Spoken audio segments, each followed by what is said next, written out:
Dans cette troisième partie du module 8, nous allons poursuivre par les immobilisations. Alors, je vous le dis tout de suite, ce n'est pas par là qu'il faut commencer lorsqu'on prépare un bilan. Les débutants se font tous piéger. Comme c'est le premier poste de l'actif, ils sont tentés de commencer par là, mais il est très possible qu'on ait comptabilisé ce qui représente des immobilisations dans des comptes de charge. C'est même assez fréquent. Il faut donc avoir examiné l'ensemble des comptes de charge avant de passer aux immobilisations. Pour la plupart des petites entreprises, le sujet n'est pas extrêmement complexe, notamment parce qu'on est dispensé des règles les plus contraignantes. Et pour certaines, ça l'est. Alors même si je ne prétends pas pouvoir être exhaustif sur le sujet, je ne pense pas non plus pouvoir vous dispenser de ces complexités. Il faudra s'accrocher un peu. Dans le mot d'immobilisation, vous entendez quelque chose d'immobile, c'est-à-dire qui ne bouge pas, ou en tout cas pas beaucoup. En phase des immobilisations, on a leur réduction de valeur par les amortissements ou les provisions que nous avons déjà évoquées dans la deuxième partie de ce module. Si on veut donner une courte définition aux immobilisations, c'est quelque chose, ce sont des biens, enfin c'est quelque chose, on ne va pas dire des biens, qui est destiné à servir de façon durable à l'activité de l'entreprise. C'est donc différent des stocks qui sont destinés à être vendus ou transformés pour être vendus. On distingue trois catégories d'immobilisation. La première ligne, ce sont les incorporels. C'est ce qui n'a pas de corps, pas de consistance, incorporel. Ce n'est pas un bien que l'on peut voir ou toucher, et ce n'est pas non plus une créance. C'est une valeur qu'on a en général dépensée. J'insiste sur le en général parce qu'on peut l'obtenir aussi par un apport d'actifs suite à une augmentation de capital ou une création d'entreprise par apport. Ce qu'on a donc dépensé, dont on a jugé qu'elle va servir de façon durable. La définition, c'est un actif non monétaire sans substance physique. On ne peut donc pas le voir. Dans cette rubrique, on a le fonds de commerce. Toutes les entreprises ont un fonds de commerce. Mais en vertu du principe des coûts historiques, le fonds de commerce ne figure à l'actif que s'il a été acheté par l'entreprise ou apporté à l'entreprise. Donc vous n'aurez pas forcément de fonds de commerce à l'actif du bilan. Toutes les entreprises qui se sont créées ex nihilo n'ont pas de fonds de commerce à l'actif du bilan. Attention, la définition juridique d'un fonds de commerce n'est pas du tout la définition comptable. Dans la bouche d'un juriste, le fonds de commerce, et pas seulement d'un juriste, bien entendu, c'est dans le droit, le fonds de commerce comprend non seulement les valeurs incorporelles, mais également les valeurs corporelles, c'est-à-dire le matériel, les installations, etc., qu'un entrepreneur individuel va céder lorsqu'il part à la retraite, par exemple. Le fonds de commerce comprend la clientèle, c'est-à-dire les habitudes que des clients ont d'acheter dans cette entreprise, l'image d'une entreprise, une entreprise qui tourne déjà et qui produit des bénéfices et qu'on n'aura pas besoin de démarrer. Lorsqu'on achète un fonds de commerce, une clientèle notamment, on achète des bénéfices futurs, ou tout du moins une bonne probabilité de bénéfices futurs. On achète du temps quelque part, on gagne du temps, théoriquement. Si on s'y prend mal, on perd tout. Il peut comprendre, le fonds de commerce peut également comprendre un droit au bail, c'est-à-dire le droit à un loyer sous-évalué par rapport aux qualités du local commercial, qui est situé dans une bonne rue, sur le bon trottoir ou dans un centre commercial très fréquenté. On l'achète, ce droit au bail, au locataire précédent. C'est une spécificité française. Le locataire a un droit au renouvellement du bail et peut céder ce bail, sous certaines conditions évidemment. Il faut notamment, la plupart du temps, dans les baux, il y a des spécialisations dans un commerce donné et on ne peut pas, évidemment, le locataire dans ce cas-là ne peut pas céder un fonds de commerce de cordonnerie à un restaurateur, par exemple, surtout un restaurateur qui pollue.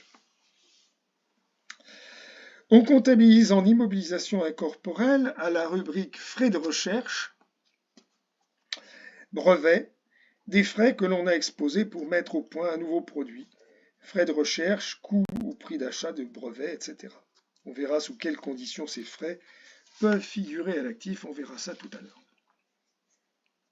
On peut également y comptabiliser des frais d'établissement, c'est-à-dire de démarrage d'une entreprise sous réserve d'une assurance raisonnable de rentabilité future. On en dira un mot aussi tout à l'heure. La troisième ligne, ce sont les immobilisations financières, ce sont les titres de société ou de créance. Je garde la deuxième ligne pour la fin, parce que c'est le plus simple. Ce sont des actifs financiers. Un actif financier qui est assez courant, c'est le dépôt de garantie que l'on verse à un bailleur en début de bail, à titre de garantie comme son nom l'indique. C'est une créance sur le bailleur, mais c'est bloqué pendant toute la durée du bail. Alors c'est souvent appelé, et complètement à tort, caution. C'est complètement à tort parce qu'une caution, c'est une personne. Ce n'est pas une somme d'argent, c'est une personne qui se porte caution pour vous d'un prêt que vous avez souscrit à la banque, par exemple. Donc il faut éviter quand même ce terme de caution et appeler les choses par leur nom. C'est un dépôt de garantie, que l'on peut d'ailleurs remplacer par une caution bancaire. Effectivement, là c'est bien une caution. La banque vous cautionne auprès de votre bailleur. C'est à cette rubrique financière, actifs financiers, que l'on comptabilise des prêts de moyenne ou longue durée à des membres du personnel, par exemple. On peut aussi y trouver évidemment des prêts accordés à d'autres dans l'intérêt de l'activité de l'entreprise. On y trouve également des titres de société qui peuvent être des filiales que l'on contrôle en détenant plus de la moitié du capital, ou des titres de participation en pourcentage minoritaire, et enfin des titres dits immobilisés. Lorsqu'on parle de titres de participation, on parle normalement d'un investissement dans une entreprise, dans une société, qui fait le même métier que vous, ou dans le prolongement de votre métier. Lorsqu'on parle de titres immobilisés, il s'agit encore d'investissement dans des sociétés, mais en dehors de son métier. C'est comme une diversification d'activités, si vous voulez. Le terme amortissement contient, vous l'entendez, le mot mort et la préposition latine ad. En fait, amortissement, ça vient du latin ad mortem, jusqu'à la mort. C'est une dépréciation, c'est une perte de valeur, mais que l'on juge irréversible, comme la mort pour les humains. On a vu qu'on peut rencontrer, ceci pour tous les actifs, y compris les immobilisations, une dépréciation que l'on juge au contraire réversible. Dans ce cas, on constitue non pas un amortissement, mais une provision, du latin providere, prévoir, sous-entendu une perte de valeur d'actif. Le principe de l'amortissement est très simple, on va le voir par un exemple. Une dépense, par exemple, qui a été faite le 1er septembre 2027, une dépense évidemment sur un investissement durable qui répond à toutes les conditions, une dépense de 4 000 €, on répartit la charge correspondante sur la durée de vie du bien immobilisé, c'est-à-dire de son usage. Alors retenez que l'on parle de charge d'amortissement. Lorsqu'on parle de charge d'amortissement, on parle de dotation aux amortissements. Dans le compte de résultat, vous trouvez des dotations aux amortissements. Mais lorsque vous parlez d'amortissement cumulé au bilan, vous parlez d'amortissement tout court. Ainsi, dans cet exemple, vous trouvez une dotation aux amortissements en 2027 de 333 €, parce que c'est pas l'immobilisation n'a pas été faite, l'investissement n'a pas eu lieu au début de l'exercice. Manifestement, il a eu lieu aux 2 tiers d'exercice, puisque ça fait un tiers. Et ensuite 1 000 € par an et 667 € à la fin, sachant que si on a une immobilisation de 4 000 €, on n'aura pas un amortissement supérieur évidemment à 4 000 € au bout de sa vie. Donc à l'actif, on va avoir chaque année les 4 000 € en valeur brute de l'immobilisation, et l'amortissement va se gonfler chaque année de la dotation aux amortissements. L'amortissement, donc, qui est le cumul des dotations. Et la valeur nette qui apparaît, on va le voir, dans la troisième colonne de l'actif du bilan, c'est la différence entre la valeur brute et l'amortissement, bien sûr. L'actif du bilan comporte 3 colonnes.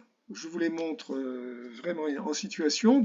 Sur l'imprimé fiscal de l'actif du bilan, l'imprimé fiscal 2050, régime du réel normal, dans lequel vous êtes peut-être dans votre PME, mais dans lequel vous trouverez aussi la société Renault ou les sociétés du CAC 40. C'est le même imprimé, quelle que soit l'entreprise. Et alors là, vous trouvez donc 3 colonnes.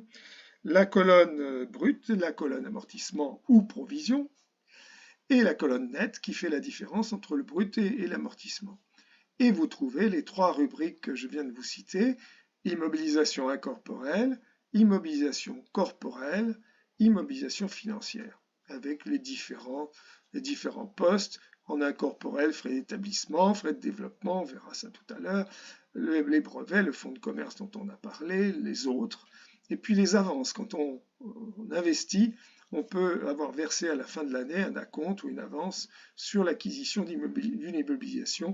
C'est en dernière ligne de chacune des 3 rubriques qu'on les trouve. Dans les corporels, terrain, construction, installation technique, matériel et outillage industriel. Les autres, les immobilisations corporelles, où on va voir les mobiliers, matériel de bureau, matériel roulant, etc. Les immobilisations en cours et les avancées en compte et à compte. Les immobilisations en cours, en général, c'est lorsque on construit soi-même une immobilisation ou qu'elle est en cours de construction par quelqu'un d'autre, évidemment. Et les immobilisations financières, les participations, les créances rattachées des participations, parce qu'on peut prêter de l'argent à une société qu'on a en participation. Les autres titres immobilisés et les prêts, quels qu'ils soient, ils sont tous confondus dans cette rubrique. Il n'est pas toujours facile de dire si un élément doit être considéré comme une immobilisation ou une charge. Une grosse réparation doit d'ailleurs être considérée comme une immobilisation lorsqu'elle prolonge la vie d'une immobilisation. L'oubli de cette règle est d'ailleurs là où une source de nombreux redressements fiscaux. Une entreprise profitable souhaite souvent minorer ses profits par une comptabilisation en charge, si elle fait des bénéfices naturellement. Le fisc, bien sûr, a un objectif opposé, et c'est un redressement coûteux, parce qu'un amortissement, pour être déductible, doit avoir été comptabilisé comme tel, c'est-à-dire comme un amortissement, dans la période à laquelle il se rattache. Si vous l'avez omis une année, il n'est pas rattrapable fiscalement. Donc le fisc redresse la charge, mais les amortissements non pratiqués sont perdus. Donc c'est coûteux ce type de redressement. Il vaut mieux inscrire en immobilisation, quand on a un doute, il vaut mieux inscrire en immobilisation quelque chose qui n'y va pas et l'amortir très rapidement, la première année même d'ailleurs, carrément, de sorte qu'il figure pour 0 à l'actif du bilan à la fin de la chose, plutôt que de la poster en charge et de se voir redresser la charge et requalifier en immobilisation. Une immobilisation est un actif, il y a 4 critères en fait. Le plan comptable retient 4 critères pour définir une immobilisation.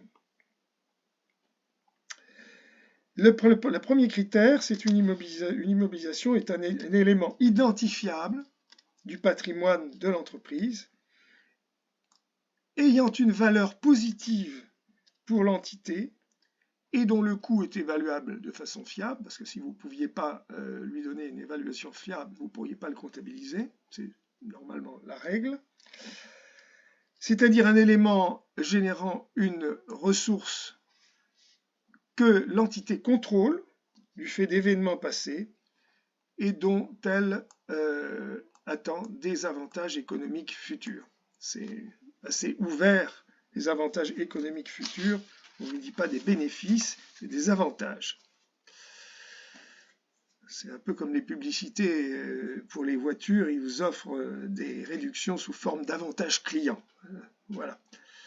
Il doit s'agir d'un élément identifiable, sous-entendu, lorsqu'il fait partie d'un ensemble. Vous comprendrez mieux ce critère lorsqu'on parlera de la décomposition d'une immobilisation pour pouvoir amortir ses composants sur des durées différentes propres à chaque composant. Il faut qu'il soit évaluable séparément. Deuxième, ou alors il est compris dans un autre ensemble, si vous voulez. Deuxième élément ayant une valeur positive pour l'entité dont le coût est évaluable de façon fiable, c'est-à-dire un élément générant une ressource. Dans tous les domaines, lorsqu'on ne peut pas évaluer, on ne peut pas comptabiliser. Par contre, on n'est jamais dispensé de donner l'information dans l'annexe la plus complète possible afin que les lecteurs soient parfaitement informés. Ça ne vous dédouane pas, le fait de ne pas pouvoir le comptabiliser, ça ne vous dédouane pas complètement. C'est le principe de la bonne information, le 10e des 10 principes détaillés que nous avons détaillés dans la deuxième partie de ce module. L'entreprise doit exercer un contrôle sur l'élément du fait d'événements passés. La propriété n'est pas indispensable. Elle doit en assumer le coût et la responsabilité, mais pas forcément en être juridiquement propriétaire. Ça, c'est une notion relativement récente, qui est plus une notion anglo-saxonne. C'est la prééminence, c'est un des 10 principes, la prééminence de la réalité sur l'apparence. L'apparence, on en est propriétaire ou pas, on n'en est pas propriétaire. L'apparence, c'est de ne pas... le juridique ne doit pas dominer la réalité. Voilà. C'est exactement le cas d'ailleurs du crédit bail ou du leasing. La banque est propriétaire du bien, mais c'est une fiction. On en a déjà parlé. Mais c'est un mauvais exemple, le crédit bail, parce que alors que les règles internationales prescrivent effectivement le retraitement comptable du crédit bail, et que les règles concernant d'ailleurs aussi les comptes consolidés français le prescrivent également, pour les règles françaises, pour les comptes sociaux, quand on parle de comptes sociaux, c'est les comptes de société individuellement, les règles françaises s'y opposent. Mais en dehors du cas classique du crédit bail, j'ai rencontré ce cas de contrôle sans propriété dans des entreprises, par exemple, qui confectionnaient des objets à partir de moules. Mais les moules étaient fabriqués spécifiquement pour les clients en étaient propriétaires, mais ils ne pouvaient les utiliser qu'en passant une commande à leur fournisseur. Dans ce cas précis, les moules n'étaient pas immobilisables parce qu'on n'était jamais sûr qu'ils seraient utilisés dans le futur et donc générateurs de profits futurs, puisque cela dépendait de nouvelles commandes d'un client particulier qui n'était jamais certaine. Mais disons-le, le contrôle sans propriété est assez rare. Et encore plus rare les entreprises qui trouvent un intérêt à immobiliser des éléments sur lesquels ils ont le contrôle lorsqu'ils ont été financés par un client. Ça entraîne évidemment l'enregistrement d'un produit fiscalisable. Ça ne peut tenter que des startups qui ne sont pas encore dans une situation bénéficiaire. Il doit être porteur d'avantages économiques futurs, autrement dit, il faut qu'il y ait une probabilité d'obtention d'un flux de trésorerie positif, c'est-à-dire une rentrée d'argent si vous préférez, ou une réduction de sortie d'argent. Ça peut se concevoir également. Soit par sa valeur d'utilisation, soit par sa valeur vénale. Effectivement, si on n'en a pas l'utilisation, on peut le vendre. Donc soit du fait de l'utilisation de l'immobilisation pour l'activité de l'entreprise, soit par la vente de l'immobilisation. Et il faut que ces avantages futurs puissent être évalués de manière fiable. Après, c'est des notions de l'ordre de grandeur. Même remarque que précédemment, lorsqu'on ne peut pas faire une évaluation fiable, on ne peut pas comptabiliser. On peut ajouter un critère à la fois fiscal et pratique, c'est la valeur de l'immobilisation. Au-dessous d'une certaine valeur, aujourd'hui c'est 500 €, la réglementation fiscale autorise les entreprises à considérer certaines immobilisations comme des charges. C'est une possibilité, mais ce n'est pas une obligation. C'est évident que les entreprises qui cherchent à réduire leurs bénéfices imposables utiliseront cette possibilité. Une entreprise qui démarre par contre son activité, qui n'est pas dans une situation encore florissante, va chercher à, au contraire, immobiliser tout ce qu'elle peut. Et on va voir que les règles fiscales s'écartent des règles comptables. Une exception à la définition des immobilisations, ce sont les frais d'établissement. C'est une véritable exception. Les frais d'établissement font partie, on l'a vu tout à l'heure, peut-être qu'on l'a pas vu, on l'a vu, une des immobilisations incorporelles, à la condition que les perspectives économiques de l'entreprise soient positives. Certains frais relatifs à des opérations sur le capital de l'entreprise, de la société, les frais de constitution par exemple, les frais d'augmentation de capital, les frais de fusion, peuvent être inscrits en immobilisation incorporelle et étalés par voie d'amortissement sur 5 ans maximum. Ça peut être plus court, mais pas plus long. Notez que comme il s'agit de ce qu'on appelle dans le jargon comptable une non-valeur, la société n'a pas le droit de distribuer des dividendes tant que ces frais ne sont pas intégralement amortis. Une remarque pour ceux qui auraient exercé le métier de comptable il y a plus de 20 ans, c'est à peu près il y a 20 ans que la définition des immobilisations a changé. C'était en 2005. Un changement notable d'ailleurs, c'est les frais d'acquisition d'immobilisation étaient une rubrique séparée au bilan qui faisait partie de la rubrique charge à répartir en bas de l'actif. Ils étaient amortis sur une durée maximum de 5 ans ou bien ils étaient passés en charge. Aujourd'hui, ils sont intégrés au coût de revient de l'immobilisation qu'ils ont servi à acquérir et sont amortis sur la même durée que l'immobilisation. Mais c'est une option, c'est-à-dire qu'on peut les passer, on peut les enregistrer également en charge brutalement l'année de l'acquisition. Donc évidemment, si on les immobilise, et si l'immobilisation principale s'amortit sur 20 ans, ça veut dire que les frais seront aussi étalés sur 20 ans. Et s'il s'agit d'une immobilisation non amortissable, par exemple un fonds de commerce, ils ne seront jamais amortis, donc jamais passés en charge. Ce qui n'est évidemment pas très agréable sur le plan fiscal. Mais l'enregistrement à l'actif, encore une fois, était une option et il reste une option. L'alternative est une comptabilisation donc, de ces frais dans les charges de l'exercice au cours duquel ils ont été exposés. Ça a évidemment une conséquence non négligeable sur le résultat et les capitaux propres, puisque soit ils sont déduits tout de suite, soit ils sont déduits au même rythme que l'amortissement de l'immobilisation. Ce changement a créé un bouleversement fiscal pour certains achats de fonds de commerce, notamment en entreprise individuelle ou en société translucide. Sociétés translucides, ce sont les sociétés dont les bénéfices sont imposables entre les mains des associés au barème progressif de l'impôt sur revenu, par opposition aux autres sociétés imposables, indépendantes, imposables à l'impôt sur les sociétés, l'IS. Alors on dit société translucide et non pas société transparente, comme on l'entend quelquefois.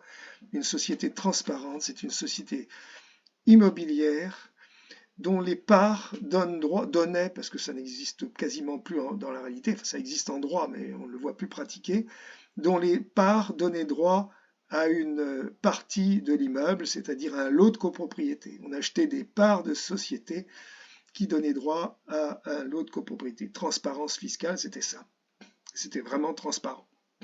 Et puis en général, on sortait de cette société au bout d'un certain temps parce que c'était problématique pour la revente. Donc les gens, les propriétaires recevaient en contrepartie de leur part, ils recevaient l'appartement correspondant. Donc évidemment, l'ancienne règle permettait par l'étalement sur 5 ans d'effacer les bénéfices imposables pendant les 5 premières années.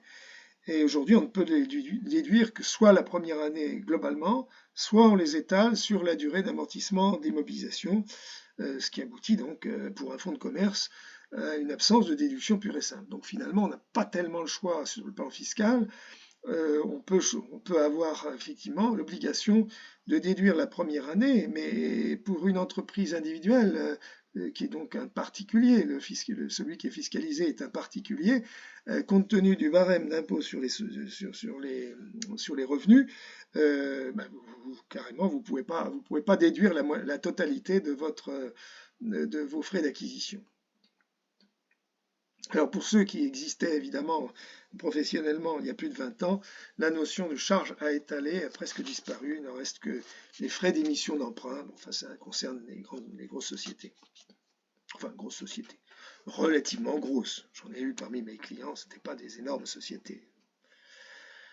Les critères d'activation que nous venons de voir sont extensibles aux autres biens du patrimoine, à savoir les stocks.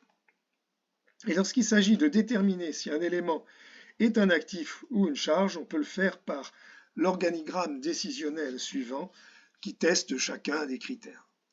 Bon, c'est un peu un plaisir. Bon, si on répond non à chacune des questions, on doit, à n'importe laquelle de ces questions, on doit enregistrer l'élément en charge. L'élément est-il identifiable? L'élément est-il porteur d'avantages économiques futurs? L'entité exerce-t-elle un contrôle sur l'élément? Le coût de l'élément est-il évalué de manière fiable? Il faut avoir répondu oui aux 4 questions pour que le bien soit activable. Activable, c'est-à-dire enregistrable à l'actif, soit en stock, soit en immobilisation. Et la dernière question, c'est l'élément est-il destiné à être vendu ou utilisé dans le processus de production? S'il est destiné à être vendu ou utilisé, ben c'est un stock, sinon c'est une immobilisation. Et enfin, dernière question, l'élément a-t-il une substance physique ou non? Si c'est oui, c'est une immobilisation corporelle. Si c'est non, c'est une immobilisation incorporelle. Bon, cet organigramme n'a pas une utilité folle, mais enfin disons que ça, il existe et ça fiche bien les questions à se poser. De quoi le prix de revient d'une immobilisation se compose-t-il? Alors cette question se pose surtout pour des investissements relativement complexes, la construction d'une usine par exemple, mais pas seulement. Bien sûr, le premier élément, c'est le coût d'acquisition ou de production de l'immobilisation. Alors remarquez que j'ai dit coût et non pas prix. Le coût est un élément plus large que le mot prix. On doit ajouter au prix payé au fournisseur tout ce qui se rattache à ce prix. Les frais de livraison, les frais d'installation, par exemple l'intervention d'un électricien ou d'un plombier qui vient brancher la machine, voire même d'un maçon pour installer un socle sous la machine, etc. Si l'entreprise doit faire des essais sur une machine, eh bien la matière première perdue va rentrer dans ces coûts de production, d'installation. Le temps passé par les collaborateurs, temps perdu, si on peut dire, font partie des coûts. Par exemple, vous avez fait construire une machine qui fabrique du yaourt et emballe les pots de yaourt, c'est la même machine qui fait les deux. Enfin, plus exactement, oui, enfin, non, le yaourt est fabriqué en amont, mais il arrive dans un tuyau et il va rentrer dans des pots de yaourt qui sont thermoformés. Avant qu'elle soit au point, vous allez gâcher pas mal de yaourt et de pots de yaourt, ou plutôt de films emboutissables, et un certain nombre d'employés et de cadres vont passer du temps à faire ces essais. J'ai assisté à un truc comme ça, c'est assez dantesque, les pertes sont assez considérables. Vous avez à l'écran une liste de ce qui est compris dans ce coût.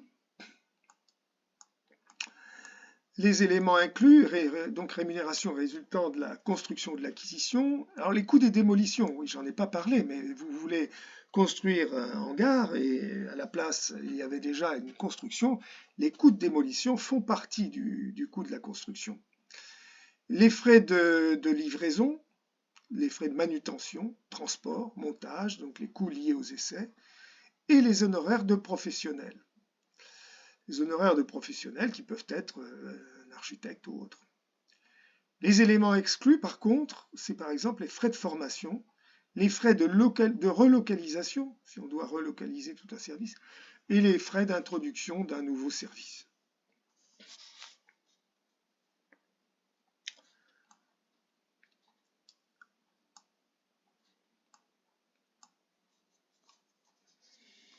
Alors, bien sûr, sur ces éléments, la documentation est abondante sur le sujet. Lorsqu'on a un problème à résoudre, on consulte la documentation, évidemment. Les coûts incorporables sont ceux exposés entre la date de décision d'investir et la date d'acquisition ou de réception définitive ou de fin de période de mise au point. La date de décision d'investir peut évidemment être précédée d'études. Ces études ne seront jamais prises en compte dans le coût d'acquisition. C'est à compter de la décision d'investissement. Et bien sûr, il y a toujours l'évaluation fiable.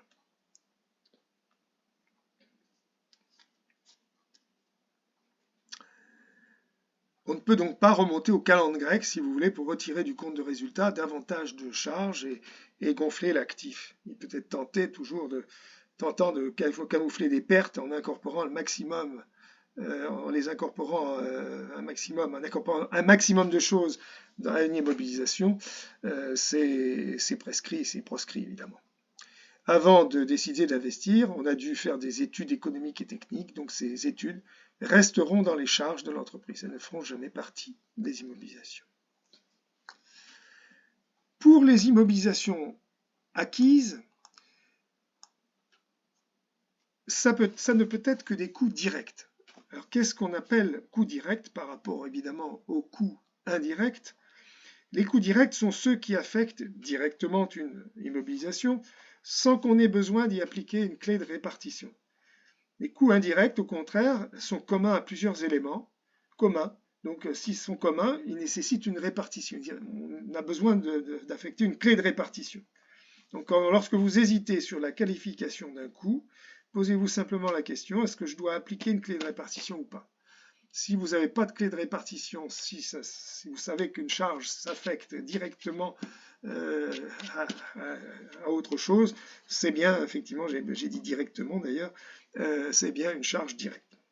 On ne peut donc pas incorporer des coûts indirects dans une immobilisation fabriquée, acquise, pardon. Au contraire, dans une immobilisation créée, on a la possibilité d'intégrer un coût indirect, par exemple les mètres carrés utilisés par la machine. C'est un pourcentage à chercher dans le loyer. Alors une immobilisation créée, par exemple, c'est le hangar que s'est construit sur son terrain une entreprise de bâtiment. C'est une véranda de démonstration que s'est construite sur son terrain une entreprise d'installation de véranda, etc. Vous entendez que j'ai pris la précaution de dire sur son terrain, c'est pour éviter la difficulté des constructions sur terrain d'autrui. Difficulté, en fait, c'est outre d'y être autorisé par le bailleur, de devoir prendre en compte, l'obligation de devoir prendre en compte la perte de cette propriété au moment du renouvellement du bail, puisque tout élément construit sur un terrain va appartenir en fin de compte au propriétaire du terrain. C'est le principe d'ailleurs des beaux amphithéotiques de 99 ans, mais dans un bail de 369, vous pouvez parfaitement avoir une construction. À vous de savoir si vous pouvez vous payer le luxe de la perdre au bout de 9 ans, enfin si vous êtes en début de bail, en tout cas à la fin du bail, et si vous ne risquez pas que, d'après les clauses du bail, que votre bailleur vous fasse payer des loyers sur le bien que vous avez construit dessus. Il peut parfaitement.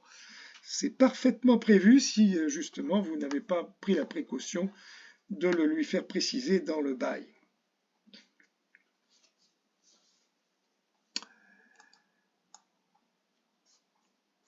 On peut ajouter au coût d'acquisition, donc coût de production, peuvent s'ajouter, mais c'est encore une option, le coût des emprunts. Mais attention, pas le coût des emprunts qui servent à acquérir le bien, mais le coût des emprunts souscrits pour la période intercalaire entre le début de la production d'immobilisation et sa mise en service. Et on peut y ajouter aussi les frais d'acquisition. Donc les frais d'acquisition, ce sont les droits de mutation, les frais de notaire, si vous voulez, les honoraires d'actes, les commissions même d'intermédiaires. Ça, on en a déjà parlé. Frais d'acquisition, c'est sur option. Donc si vous les intégrez au fonds de commerce, vous perdez la possibilité de les déduire fiscalement, puisque le fonds de commerce n'est pas amortissable. Alors ce qui n'est absolument pas une option et qui est terriblement important, ce sont les coûts de démantèlement de l'immobilisation, c'est-à-dire ce qu'il faudra dépenser lorsqu'il faudra se débarrasser de l'immobilisation en fin de vie et remettre le bâtiment ou le terrain en état, le dépolluer le cas échéant pour les activités polluantes. Ce qui illustre le mieux le bien fondé de cette règle, ce sont sans aucun doute les centrales nucléaires dont le coût de démantèlement est élevé et qui n'était pas prévu lors de leur construction au bilan d'EDF. Donc les coûts de production, donc dans les coûts de production de l'électricité. Et en ne comptabilisant pas les coûts de démantèlement, on a sans doute sous-estimé le coût de l'électricité produite, d'où une partie d'ailleurs du surcoût actuel. Professionnellement, j'ai rencontré ce problème lorsqu'une installation acquise par un client dans le nord de la France s'est avérée polluée par une activité pétrochimique précédente. Mon client avait assigné d'ailleurs le pollueur en justice, la société Elf en l'occurrence, qui avait été condamné à retirer des cuves souterraines et à dépolluer le terrain. Plus d'1 million de francs d'ailleurs dans les années 90 pour une toute petite unité, ça chiffre vite. Je l'ai encore vécu à la fin de l'exploitation d'une petite industrie installée en plein milieu de la ville de Nemours. Il fabriquait des cadenas, même problème en fin d'activité. Vous allez me dire qu'aujourd'hui on prend sans doute plus de précautions pour ne pas polluer les sous-sols, encore que. Mais on aura toujours des installations à retirer et dépolluer en fin d'exploitation. Un autre exemple bien parlant, c'est la station-service. Une station-service présente ce problème, il y a des cuves, il faut les vider, les dépolluer, et puis il peut y avoir malheureusement eu des fuites de ces cuves, et dans ces cas-là, la terre elle-même est polluée. On comprend bien que ne pas prévoir les coûts de démantèlement dès l'investissement, c'est repousser des charges jusqu'à la fin de l'activité, c'est-à-dire au moment où il n'y aura peut-être même plus de rentrée pour couvrir ces charges. Et c'est aussi surévaluer les profits pendant toute la durée de l'exploitation de l'immobilisation. Cela est en complète contradiction avec deux principes fondamentaux, le principe de prudence et le principe de rattachement des charges à chaque exercice. Il y a deux cas à considérer. Le premier cas, le cas où le coût est intégralement constitué dès la mise en service de l'immobilisation. Finalement, l'immobilisation elle-même est une pollution, il va falloir la déconstruire quelque part. Et le cas, deuxième cas, où ce coût augmente tout au long de la vie de l'immobilisation. Dans le premier cas, eh bien, on constitue la provision tout de suite. Par exemple, une immobilisation donc de 100 000 euros, dont on estime le coût de remise en état du site à 20 000 euros. L'immobilisation va être comptabilisée pour 120 000 euros et on va imputer les 20 000 euros à un compte de provision, donc au passif, donc un compte 15. C'est un cas, c'est une exception. Le compte 15 ici n'est pas doté par le biais d'un compte de charge, d'un compte 68. Et l'immobilisation coûte quelque part sa valeur d'achat plus sa valeur de sortie, sa valeur de déconstruction. Deuxième cas, cas de dégradation progressive, coût de l'immobilisation, et chaque année on constate qu'on pollue sur 20 ans pour 1 000 euros par an. Pas trop d'exemples, mais ça existe. La comptabilisation de l'immobilisation se fait naturellement. On débite le compte d'immobilisation par le crédit d'une dette fournisseur ou de la banque. Et chaque année, on va constater une dotation aux amortissements une dotation en provision, pardon, la provision va être dans le même compte qu'elle aurait été s'il y avait eu dégradation immédiate, mais elle est constatée par le compte de dotation aux provisions, comme je dirais que c'est le cas standard. Doivent aussi être immobilisés, et ça on le verra tout à l'heure quand on parlera donc des composants, les remplacements ultérieurs de composants qui doivent être immobilisés et amortis sur la valeur résiduelle. Donc on en reparlera, donc je ne me précipite pas. Les trois critères là ne sont pas à jour, pas à jour aujourd'hui. Et enfin, on peut éventuellement appliquer une actualisation pour paiement différé de l'immobilisation si on est autorisé à payer plus tard. L'argent qu'on paye plus tard vaut moins cher, n'est-ce pas? Vaut moins cher surtout en période d'inflation, surtout si les durées de différé sont longues. Si c'est 6 mois, passez votre chemin, ça ne vaut pas la peine de s'intéresser à la question, à moins que ce soit des montants très très importants. Comment se calculent les immobilisations, les amortissements, pardon. Première remarque, qui est bien embêtante, les règles fiscales divergent des règles comptables sur certains points, tantôt dans un sens, tantôt dans l'autre. Comme on n'amortit jamais plus que 100% de la valeur d'une immobilisation, si l'amortissement comptable excède l'amortissement fiscal au début de la vie de l'immobilisation, ce sera forcément l'inverse en fin de vie de cette immobilisation. Donc s'il y a divergence, on aura les deux cas.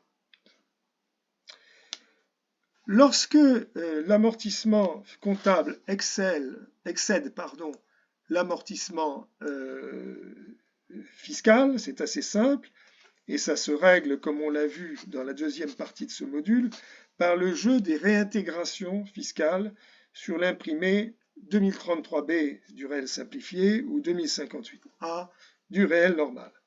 On réintègre la partie non déductible des dotations et on la déduit l'année où elle devient déductible.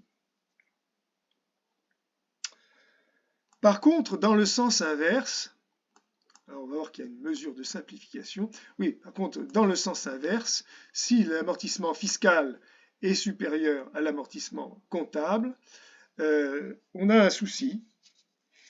Un amortissement non comptabilisé, on l'a dit tout à l'heure, est perdu, donc il faut absolument le comptabiliser. Il faut le comptabiliser alors que, précisément, la comptabilité et les règles comptables n'autorisent pas sa comptabilisation. Donc on le comptabilise quand même, mais on ne le comptabilise pas en amortissement des immobilisations. On le comptabilise au passif du bilan dans la rubrique des provisions réglementées et la sous-rubrique des amortissements dérogatoires. On a déjà parlé dans la partie précédente des provisions réglementées, j'en reparle pas. Donc là, ici, les amortissements dérogatoires font partie de ces provisions réglementées. C'est en quelque sorte un différé fiscal, un différé de fiscalisation. On ne le porte pas au bénéfice, on le porte dans une ligne qui est juste à côté, juste au-dessus du bénéfice, provision réglementée.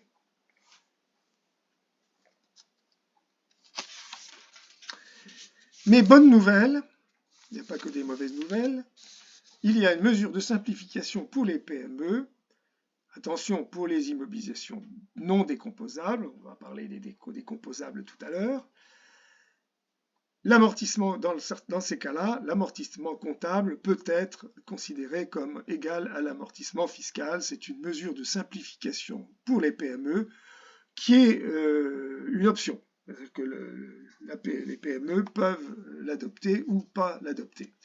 Et la définition de la PME est souvent sous forme de 3 critères, et sous forme de combinaison de 2 des 3 critères. Il ne faut pas dépasser un total de bilan de 4 millions d'euros, un chiffre d'affaires de 8 millions d'euros et un effectif de 50 salariés. Ça veut dire que c'est une PME pas très très grosse, c'est vrai.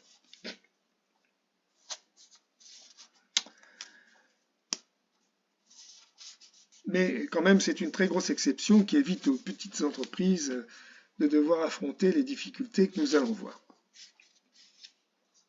Alors, j'ai dit que ça, évidemment, ça ne valait que pour les immobilisations non décomposables. Donc, cela m'oblige, mais c'est une obligation, c'est vraiment trop important pour passer dessus, les amortissements par composants.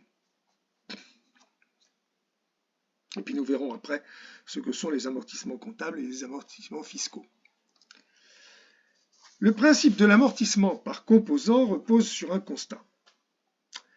Certains biens immobilisés sont composés d'éléments qui ont une durée de vie inférieure à celle de l'immobilisation et qu'il faudra remplacer avant la fin de vie de l'immobilisation. Ou bien ce sont des éléments qui nécessiteront un gros entretien périodique. Évidemment, quand on dit gros, ça veut dire très coûteux. Le premier exemple que nous connaissons tous, ce sont les bâtiments. Si le bâtiment a une durée de vie de 50 ans, ce n'est absolument pas le cas de sa façade, qu'il va falloir ravaler, théoriquement tous les 10 ans, de l'installation de chauffage, de la plomberie, de l'installation électrique, etc., etc. Un autre exemple, un peu plus loin de nous, mais pas si loin tout de même, vous connaissez bien, ce sont les avions. Les grandes visites et les remplacements de moteurs interviennent plusieurs fois dans la vie d'un avion et représentent des montants très importants. La durée de vie d'un avion, si on regarde, c'est de l'ordre de 30 ans. Il y en a qui font 50 ans, mais bon.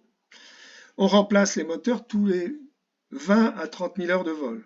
Ça représente à peu près 5 à 7 années. 5 à 7 années, un moteur, et les moteurs, je n'ai pas besoin de vous dire que ce n'est pas une petite opération, c'est extrêmement coûteux. Donc si on amortissait l'avion dans son ensemble sur 30 ans, on commettrait une grosse erreur parce qu'une partie de l'avion a une durée de vie 4 fois moindre.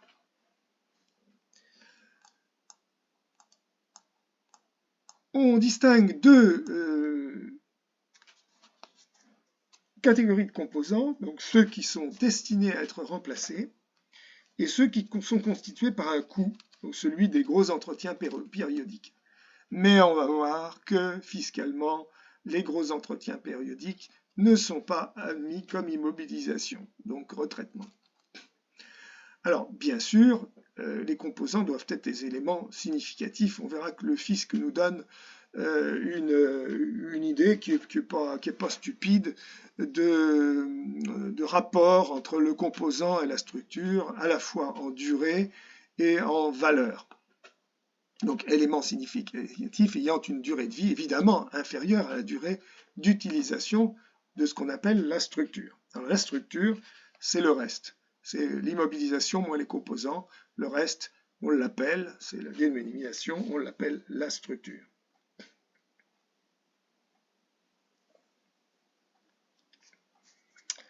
Alors les gros entretiens périodiques, vous avez évidemment aussi l'aviation, pas seulement dans les changements de moteur, mais vous avez des gros entretiens qui impliquent beaucoup d'argent, mais qui ne sont effectivement pas admis fiscalement.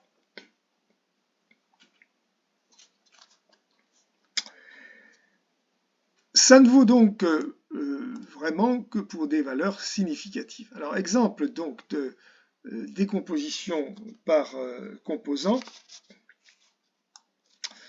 Les immeubles. Ici, l'idée de logement, je ne me rappelle plus où je l'ai trouvé, cette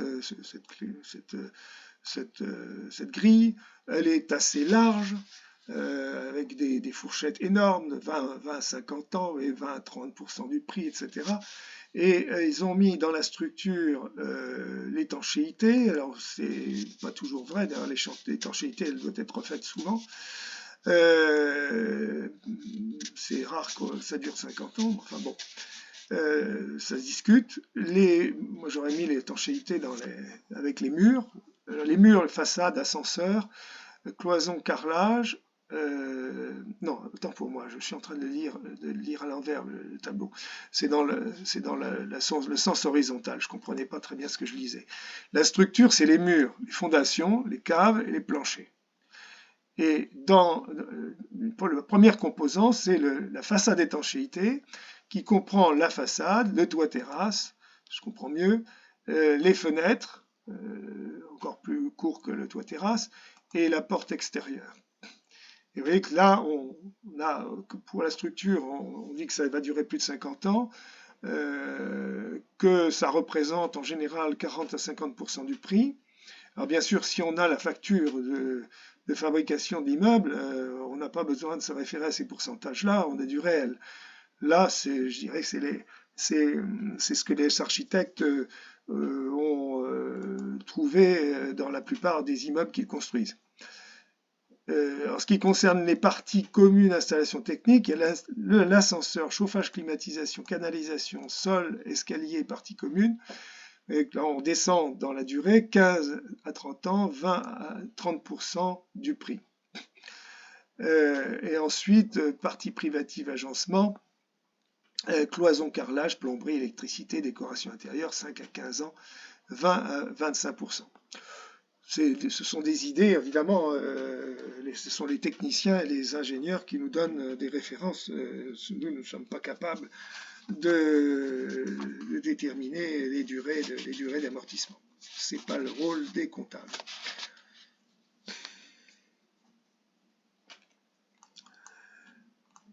Un exemple de calcul. Un matériel de chantier dont la durée d'utilisation est de 8 ans, mais dont il faudra changer le moteur dans 5 ans. Le matériel est acquis pour 200 000 euros, dont le moteur pour 40 000. Donc la structure va faire 200 moins 40, 160. Le moteur est changé en année 6, mais c'est plus 40 000, c'est 45 000. Et on dit que la durée d'utilisation, qui était de 8 ans, pourra être prolongée jusqu'à 10 ans. De sorte que, effectivement, le moteur va pouvoir être amorti sur toute sa durée. Et bon, pour simplifier, on suppose que toutes les opérations se déroulent le premier jour de chaque exercice. On a donc le prix de revient. Le prix de revient 160 000, plus le composant 40 000. Donc ça, c'est au démarrage à l'acquisition. Les amortissements, 20 000 pour ces 160 divisé par 8 ans pour la première année, et 20 000 chaque année, ce qui fait que le cumul des amortissements fait 20, 40, 60, 80, 100, jusqu'à 120, année 6. Les 40 000, eux, sont... non, ça va jusqu'à année 8, pardon. Année 6, 120, 140 et 160. Voilà, on est au maximum de l'amortissement. L'amortissement est égal au montant brut. Et puis ensuite, on reste évidemment à 160 000. On ne peut pas amortir plus de 100%. Pour le moteur, 40 000 divisé, donc on a dit par 6 ans. Donc, non, par 5 ans. Oui, c'est 5 ans. Donc 5 fois 8, 40. Vous voyez que je connais bien l'étape de multiplication. Donc première année, 8. Deuxième année, 16, 24, 32, 40. Voilà. Et année 6, le moteur, il faut vraiment le changer. On le dépose. On l'enlève donc comptablement des immobilisations. Et on va remettre le nouveau moteur. Il est là, plutôt les immobilisations sont là. On enlève les amortissements, on enlève les immobilisations. On rajoute au brut le nouveau moteur et on commence à l'amortir. 9 000 première année, 18, etc. jusqu'à 45 en année 10. On est à 100% d'amortissement. Voilà la façon dont ça se comptabilise. Bon, mais rassurez-vous, la décomposition des immobilisations n'est pas très fréquente. On le trouve quand même assez souvent sur les immeubles. Ça, effectivement, si vous avez dans l'entreprise, si vous avez des bureaux, vous n'y coupez pas, mais bon, c'est quand même, on a des éléments pour le faire. Lorsqu'il doit y avoir décomposition, évidemment, ce sont les ingénieurs et les techniciens qui vont nous donner les composants et les durées d'amortissement. Mais l'administration fiscale, elle, a des références. Donc il faut que nous ayons les siennes plus les nôtres, évidemment.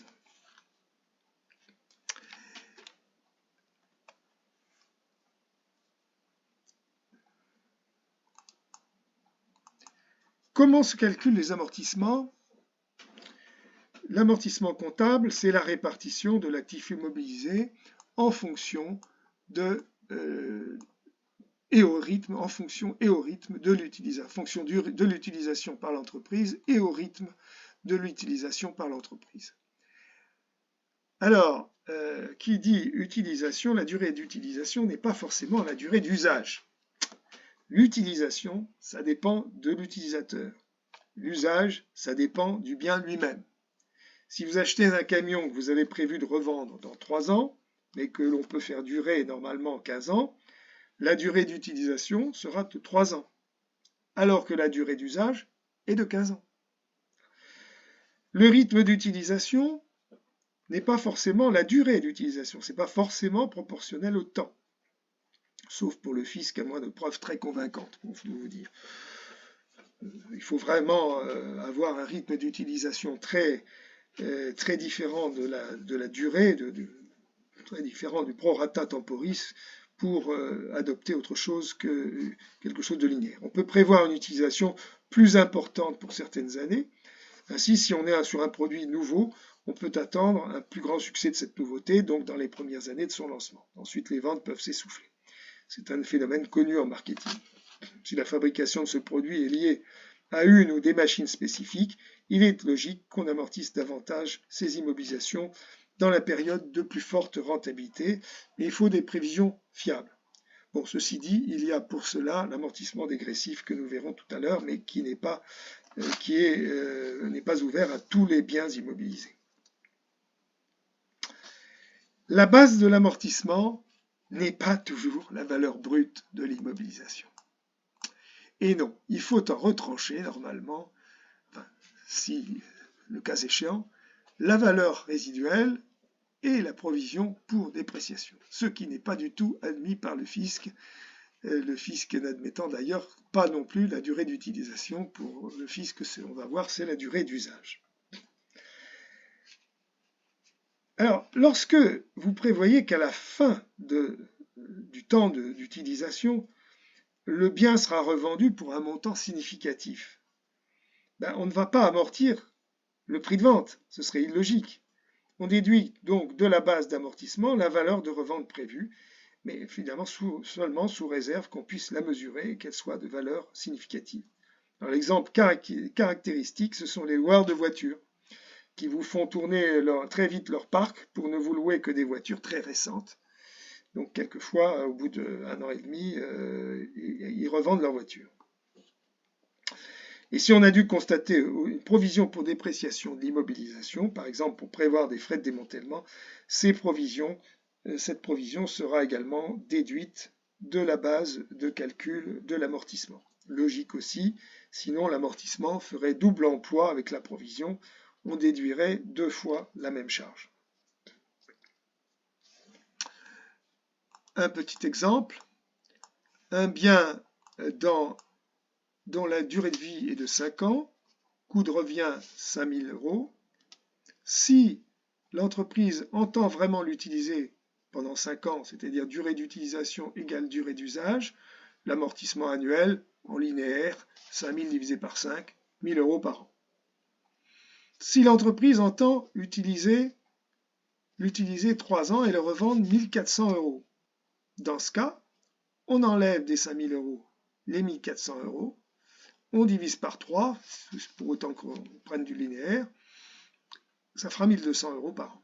Donc on n'aura amorti que 3 600 €, parce qu'on sait qu'on va faire une vente pour 1 400 €. Ce serait stupide, évidemment, de constater, on constate toujours une moins-value ou une plus-value, mais autant ne pas constater une trop grosse moins-value ou une trop grosse plus-value.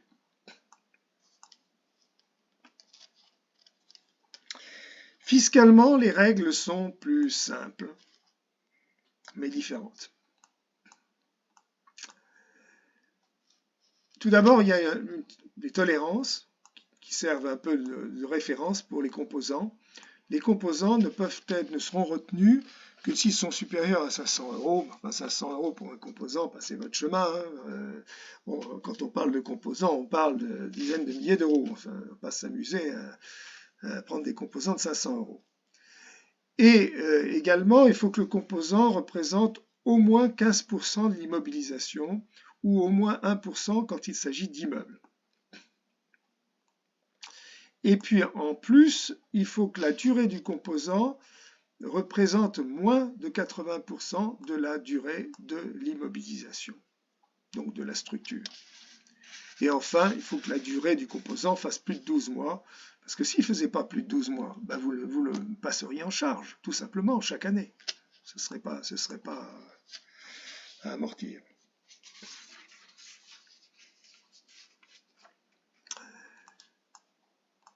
Les immobilisations de faible valeur passables peuvent être passées en charge, comme ça a toujours été. Maintenant, aujourd'hui, c'est 500 €. Et les taux d'amortissement sont admis à 20% près. Comprenez que c'est votre fourchette d'erreur tolérée par rapport aux critères de l'administration.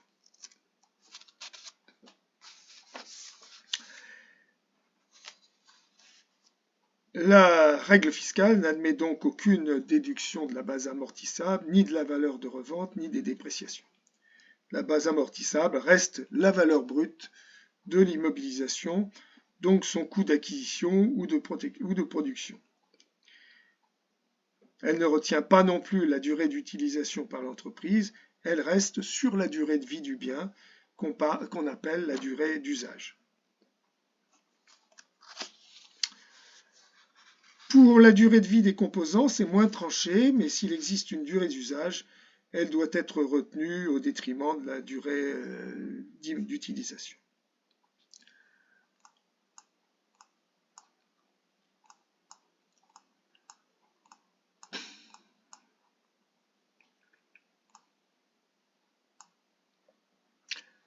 Ces règles se sont appliquées pour la première fois en 2006, elles dataient de 2005. Alors les durées les plus couramment admises, vous trouverez ça dans toutes les bonnes documentations, les bâtiments industriels et commerciaux pour 2 à 5%, donc ça veut dire 50 ans ou 20 ans. Bâtiments d'habitation à 2%, matériel et outillage 10 à 20, véhicules 20 à 25, mobilier 10, matériel du bureau 10 à 20, les ordinateurs, les micro-ordinateurs 33%, un tiers, sur 3 ans donc, les agencements installations de 5 à 10%. Sauf si les rythmes d'utilisation s'y opposent, les deux bonnes vieilles méthodes de calcul d'amortissement trouvent toujours à s'appliquer, c'est-à-dire la méthode linéaire et la méthode dégressive. Linéaire, ça veut dire constant, c'est-à-dire proportionnel à la durée. Et l'amortissement linéaire, c'est le minimum. Si vous n'amortissez pas en cumul en linéaire, c'est là qu'on va vous trouver des amortissements non déductibles parce que vous ne les aurez pas pratiqués dans les délais. Et l'amortissement dégressif, qui n'est pas obligatoire, c'est une option, et qui est réservé à certains biens.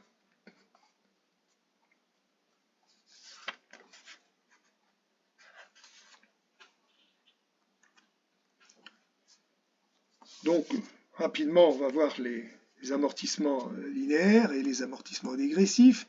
Donc, on a dit que c'était un minimum proportionnel à la durée, réservé à certains biens. Alors, c'est d'abord les biens neufs, les biens reconstruits sont admis, mais pas les biens d'occasion. Reconstruits, ça veut dire remis à neuf, si vous voulez, dont la durée de vie est au moins de 3 ans et qui font partie d'une de ces catégories. La plupart des matériels et outillages, les installations de stockage, les matériels de transport de plus de 2 tonnes de charge utile. Attention, charge utile, c'est pas 2 tonnes tout compris, c'est pas le PTAC, c'est charge utile. Et le matériel de bureau. Alors le mieux c'est de regarder un exemple, c'est le plus simple. Déjà le principe, la base en linéaire c'est la valeur d'acquisition, alors qu'en dégressif, chaque année, on retranche les amortissements cumulés antérieurs. Valeur d'acquisition moins amortissement antérieur, donc c'est la valeur résiduelle comptable. En dégressif, on applique un coefficient au taux d'amortissement c'est-à-dire qu'on multiplie le taux d'amortissement par 1,25 si on a une durée de 3 ou 4 ans, 1,75, 5 ou 6 ans, 2,25, plus de 6 ans. Ce sont des coefficients fiscaux, donc il faut s'assurer que, évidemment, c'est toujours valable d'année en année. Il n'y a pas de changement. Et donc le taux lui-même, pour le linéaire, c'est 100% divisé par le nombre d'années, et pour le dégressif, c'est 100% divisé par le nombre d'années, mais multiplié par le coefficient. Il se trouve que le linéaire est calculé, l'amortissement linéaire est calculé depuis le jour de mise en service de l'immobilisation. Attention, ce n'est pas la date de facturation, c'est le jour de mise en service. Alors il n'y a peut-être pas de trace, il n'y a peut-être pas de preuve du jour de mise en service, mais quelquefois il y en a. Et le fisc peut arguer de cela pour vous retoquer un peu d'amortissement, ou au contraire, si vous avez reçu une facture 6 mois après et que vous commencez à l'amortir qu'au moment de la facture, si elle était mise en service 6 mois avant, eh ben vous avez perdu 6 mois d'amortissement. En dégressif, c'est depuis le premier jour du mois d'acquisition, et ça se calcule en nombre de mois, et non pas en nombre de jours, le prorata. Et enfin, la période d'amortissement, elle est strictement égale à la durée pour le linéaire, alors qu'en dégressif, elle est inférieure ou égale à la durée puisque l'exercice d'acquisition compte pour une année entière, quel que soit le jour ou le mois d'acquisition. Alors évidemment, le coefficient applicable à un composant correspond à la durée d'amortissement de ce composant, bien sûr. Un exemple comparé, ça on verra un peu la différence. Une acquisition le 15 octobre 2024 d'un camion, il a été acheté 20 000 euros, c'est pas cher, durée 5 ans, taux linéaire 20%, taux dégressif, je multiplie par 1,75 à 5 ou 6 ans, ça fait du 35%. Donc première année, en linéaire, je vais faire du 20 000 euros à 20%, 5 ans, 20%. Et comme je l'ai acquis que du 15 octobre, entre le 15 octobre et le 31 décembre, 72 jours, divisé par 365, ça fait 789. Alors qu'en dégressif, je calcule en nombre de mois, et tout mois commencé compte pour 1. Donc ma facture est du 15 octobre, 3/12e, 1750. Vous voyez que déjà on double l'amortissement dans cette première partie de la vie du bien.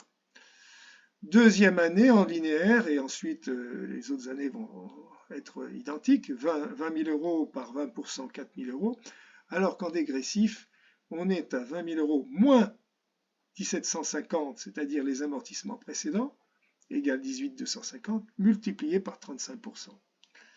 Et ainsi de suite, à chaque fois, on va retrancher de la valeur nette comptable précédente l'amortissement de la dotation aux amortissements précédents.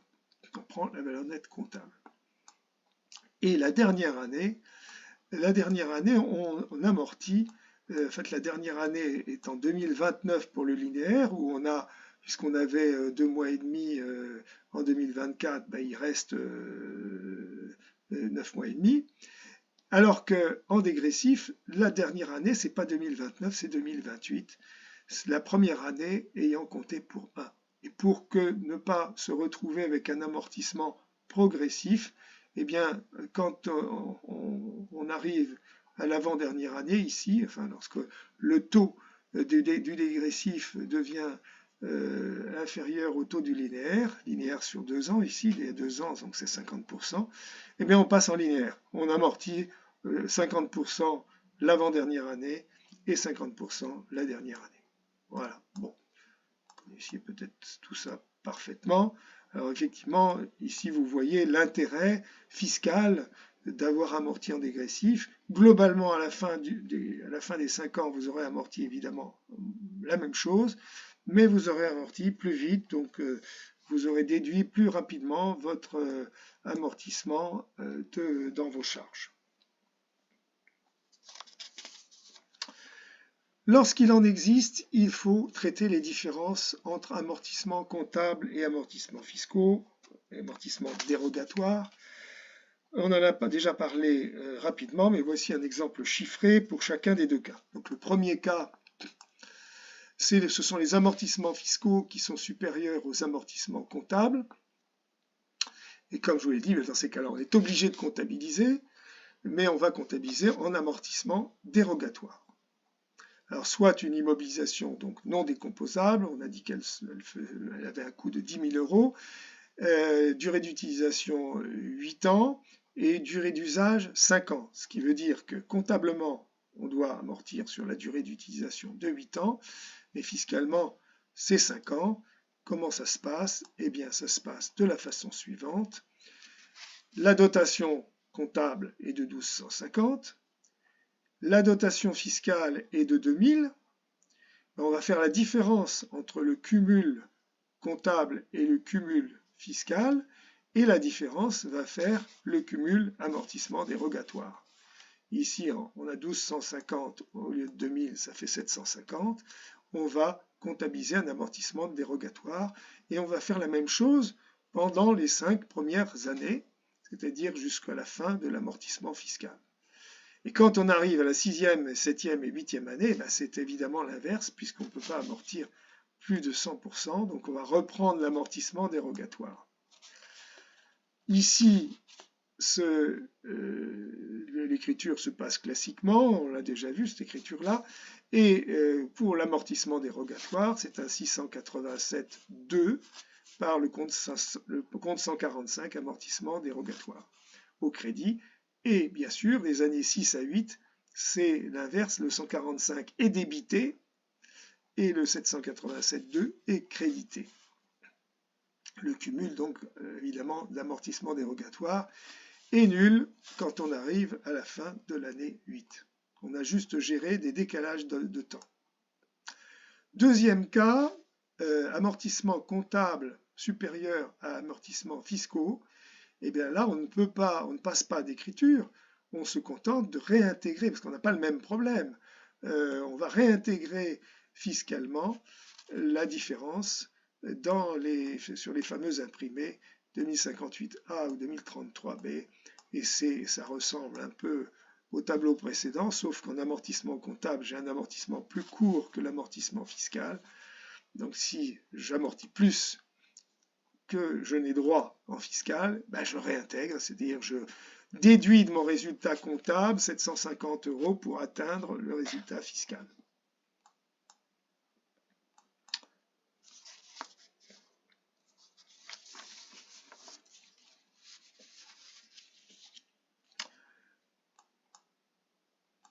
On passe du compliqué au très simple. Comment passer les écritures d'amortissement et de cession ou sortie d'immobilisation. J'y consacrerai peu de temps, vous pourrez revisualiser plus tard si nécessaire.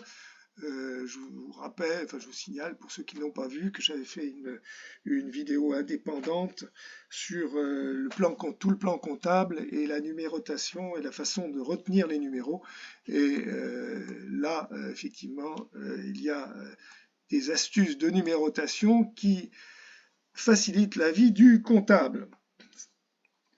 Les comptes d'amortissement se caractérisent par un 8 en deuxième position du numéro de compte de l'immobilisation. Il suffit, et d'ailleurs il faut faire cela, de prendre le numéro de votre compte d'immobilisation et d'y intercaler un 8 en deuxième position. Donc vous aurez autant de comptes d'amortissement que de comptes d'immobilisation, ça c'est une question de méthode. Et les comptes de provision, d'ailleurs, de dépréciation, se caractérisent par un 9 en deuxième position du compte d'actifs. Aussi bien pour les comptes d'immobilisation que les comptes de créances ou de stock.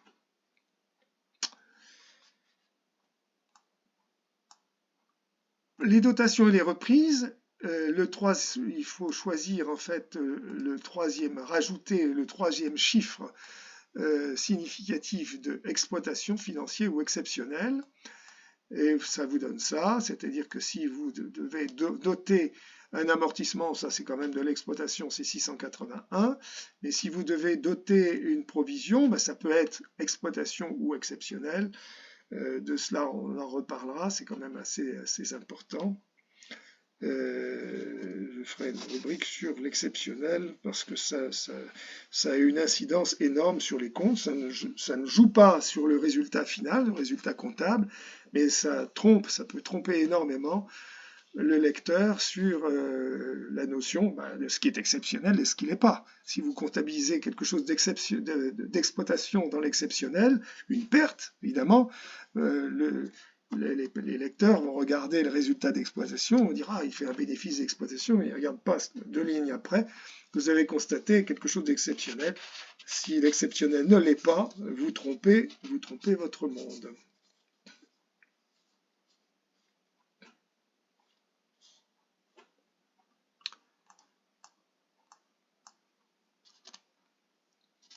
Alors d'ailleurs, j'insiste tout de suite, lorsque, je ne sais pas si c'est le moment d'ailleurs de dire ça, mais lorsque vous reprenez une provision, oh non, je pense qu'on doit le voir un peu plus loin. On le voit, oui, juste un peu plus loin.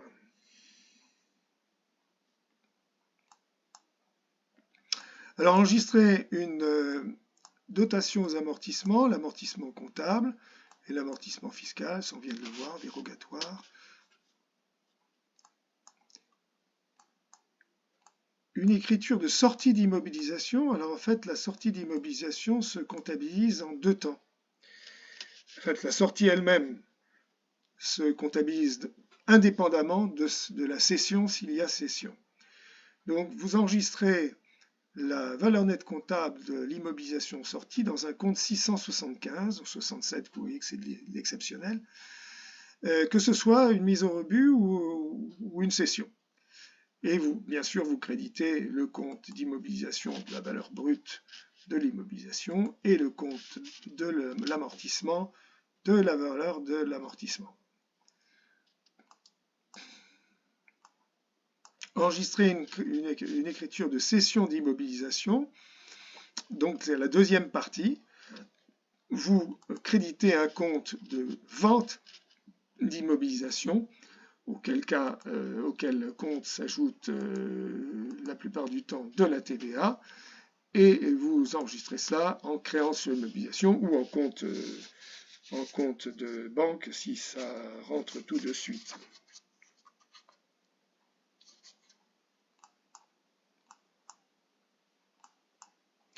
Alors, remarquez que dans les comptes 675 et 775, vous trouvez le 1 pour les incorporels, le 2 pour les corporels et le 3 pour le 6 pardon, pour les financiers. Alors le 6, c'est bien effectivement le chiffre qui vous rappelle le résultat financier. Par contre, 1 et 2, bon, ça fait exception à la règle, enfin la règle, c'est pas une règle, mais à l'habitude générale de numérotation.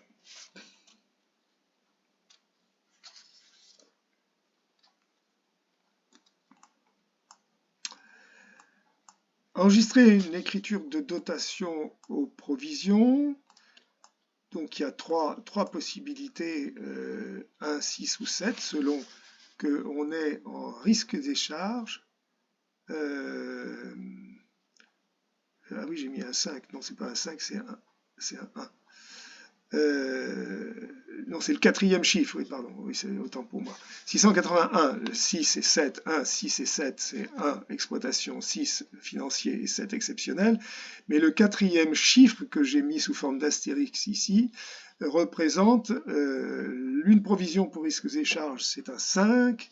Une dépréciation pour immobilisation incorporelle ou corporelle, c'est un 6, donc évidemment pas à ce niveau-là.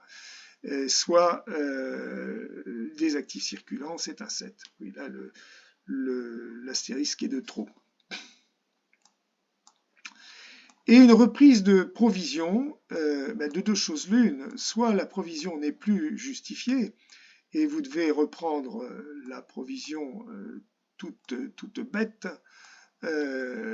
soit il est justifié, c'est-à-dire que la perte est définitive.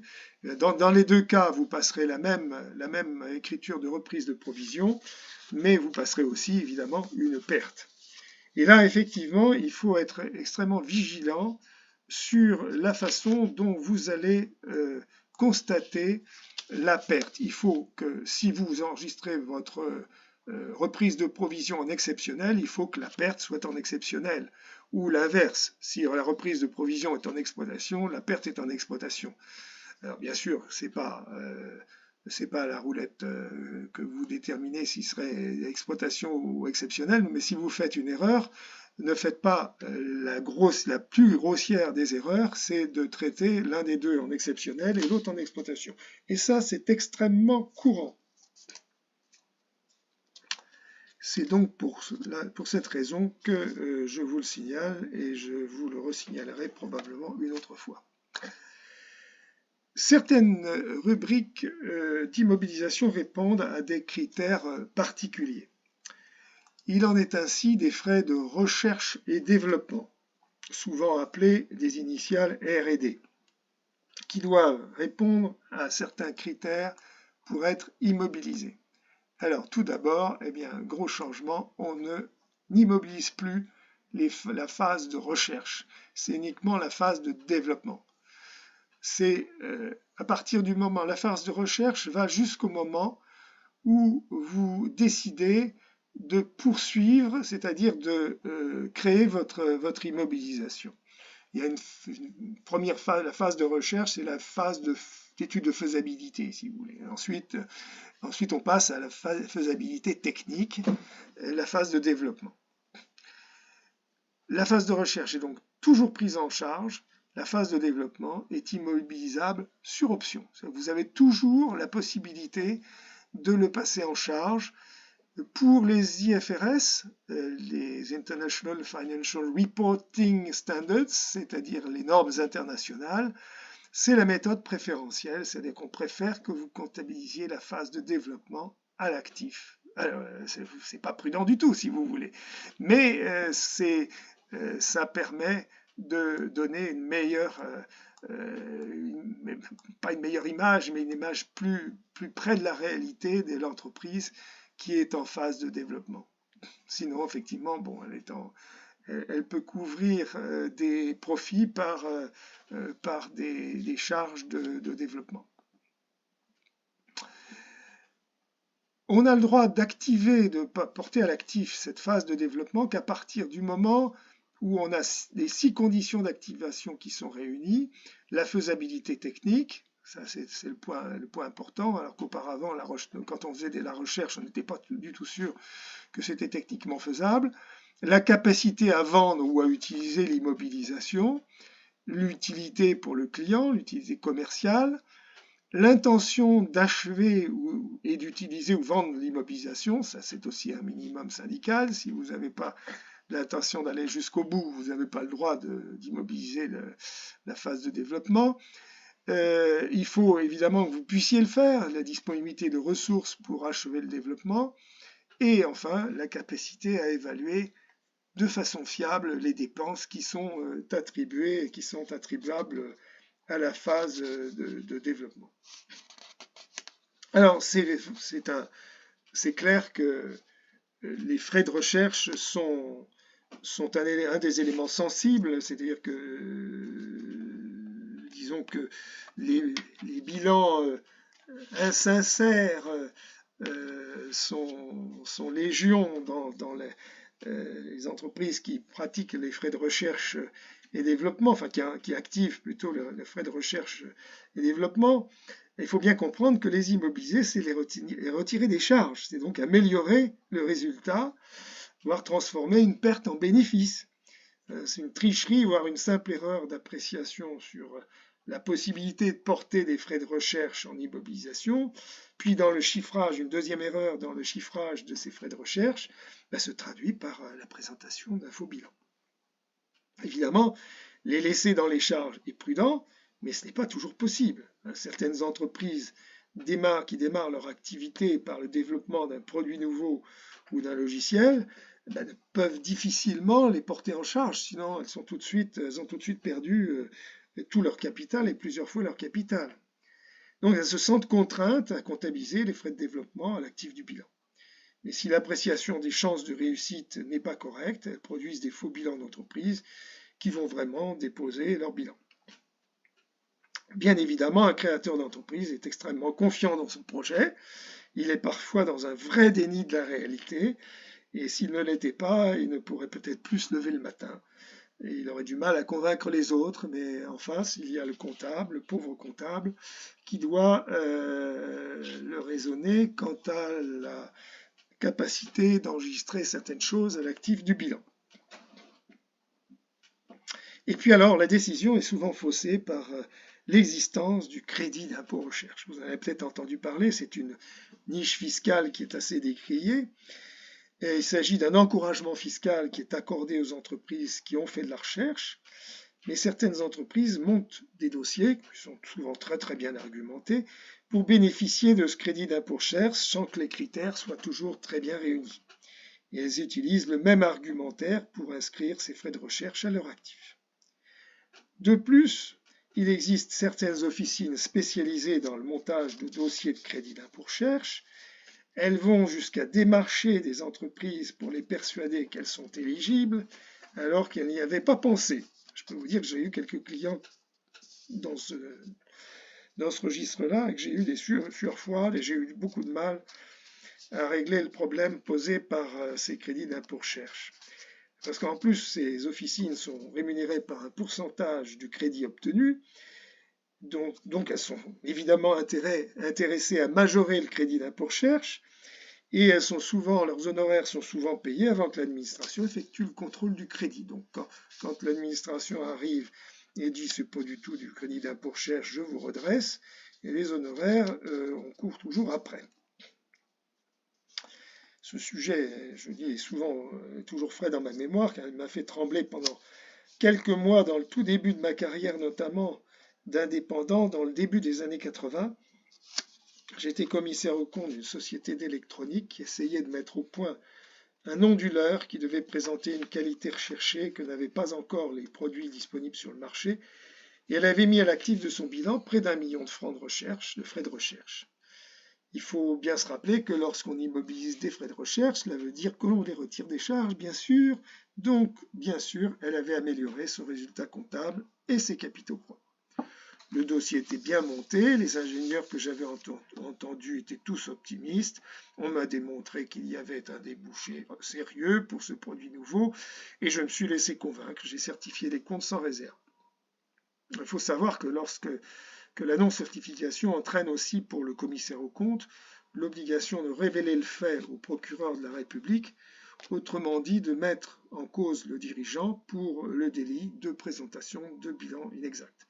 La non-certification est donc une décision très difficile à prendre pour un commissaire aux comptes, mais qu'il faut prendre quand même. Je l'ai prise un certain nombre de fois. Malheureusement, 2 ans plus tard, l'onduleur ne répondait pas aux objectifs fixés, qui était la condition sine qua non de sa réussite commerciale. L'entreprise qui comptait plus de 100 salariés et qui présentait jusque-là des résultats juste à l'équilibre était très endettée vis-à-vis d'un pool de 7 banques. La moins engagée de ces 7 banques lui a retiré sa confiance, ce qui a entraîné les 6 autres à exiger le remboursement des dettes. La société a déposé son bilan. A posteriori, on pouvait facilement penser que j'avais eu tort de certifier les comptes. Il se trouvait que le mandataire représentant des créanciers désignés par le tribunal était un personnage très médiatisé qui avait fait sa réputation dans une grosse affaire assez chaude où les dirigeants et les commissaires aux comptes avaient été mis en cause. Et dès la première réunion à laquelle j'étais convié, le mandataire a fait savoir qu'il mettrait en cause le dirigeant et le commissaire aux comptes. Très heureusement, il ne l'a pas fait. Mais vous imaginez quelle nuit j'ai pu passer pendant quelques mois avec ces frais de recherche. Aujourd'hui, les frais de recherche seuls ne peuvent plus être immobilisés, mais seuls les frais, donc ils n'auraient pas pu l'être selon les normes actuelles, seuls les frais de développement peuvent l'être. La phase de recherche et la phase scientifique consiste à trouver la nouveauté scientifique ou technique susceptible d'être exploitée par l'entreprise. La phase de développement, c'est ces 6 critères-là. Deuxième sujet, souvent rencontré évidemment, les logiciels. Il ne s'agit pas des logiciels pour lesquels évidemment vous payez une redevance d'utilisation. Pour cela, la redevance est forcément une charge. Il s'agit des frais de création ou d'acquisition de logiciels à usage interne et qui satisfont aux 4 critères permettant de les porter à l'actif. En comptabilité, vous avez les 2 options possibles, soit on les amortit sur la durée d'utilisation, soit on les porte en charge. Et fiscalement, soit on les amortit sur la durée d'utilisation, soit on les amortit sur la durée d'utilisation. C'est-à-dire qu'il n'y a pas l'option possible de les mettre en charge. C'est un peu curieux, mais néanmoins, c'est cela. Alors, ceci dit, bon, c'est un peu théorique, mais on le rencontre quand même quelquefois, parce qu'on peut toujours trouver un critère qui ne va pas pour les mettre à l'actif du bilan. On peut toujours trouver une raison de les constater, de les comptabiliser en charge. Mais enfin, chaque cas est un cas particulier, donc on ne peut pas ça ne peut pas discuter. Bon, il y a aussi la durée de vie. Si le logiciel va jusqu'au bout, là, sa durée de vie n'est pas certaine. On peut toujours discuter de la durée de vie. À la limite, quand on ne sait pas quoi faire, il vaut mieux les amortir éventuellement sur une année. On les immobilise et on les amortit sur une année. De cette façon, on ne perd pas, comme je vous le disais tout à l'heure, on ne perd pas l'amortissement. Si le fisc conteste, il vous réintégrera, mais vous pourrez déduire ultérieurement, il vous étalera en quelque sorte la charge.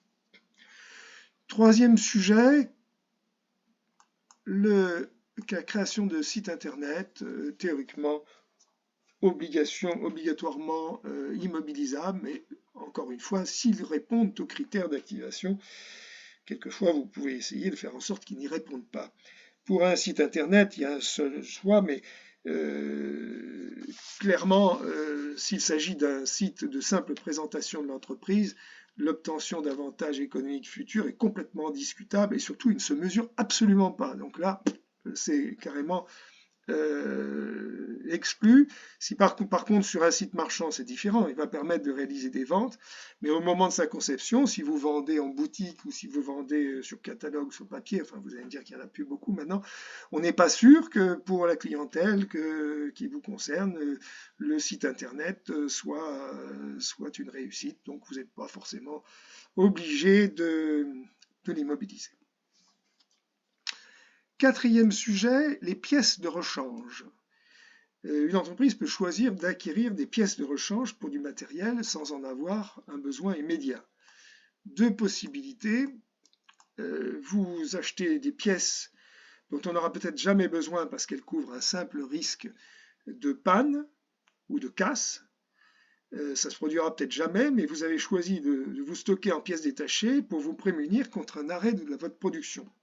Dans ce cas, on les inscrit en immobilisation et on les amortit dès leur acquisition et non pas dès leur début d'utilisation, parce que si elles ne sont jamais utilisées, elles seront des non-valeurs. Donc vous devez les amortir dès que vous les avez acquis.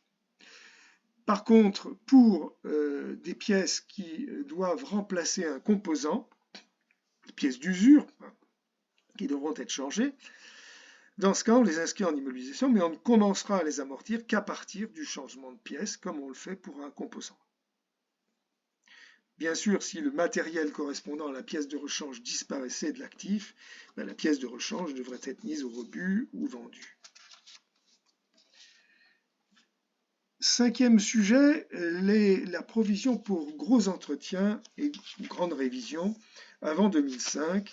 L'année de changement donc des règles relatives aux immobilisations, lorsqu'une entreprise devait faire face à des gros entretiens ou grandes révisions périodiques de leur matériel, elle pouvait et même devait provisionner la charge correspondante sur les exercices précédents. Provisionner, c'est-à-dire au passif du bilan, bien sûr, ce n'est pas une dépréciation d'immobilisation. Cette règle reste la seule méthode admise fiscalement. C'est-à-dire qu'on a l'obligation, en fait, ou la faculté de constater une provision, alors que comptablement, on a le choix entre la provision pour dotation, l'ancienne méthode, et le composant. Donc évidemment, on peut utiliser l'ancienne méthode, mais si on est une grosse entreprise, on va certainement utiliser le système des composants. Donc on va effectivement régler le problème par la réintégration des amortissements excédentaires qu'on a vus. On a beaucoup parlé de théorie, en pratique, comment gérer les immobilisations et les amortissements.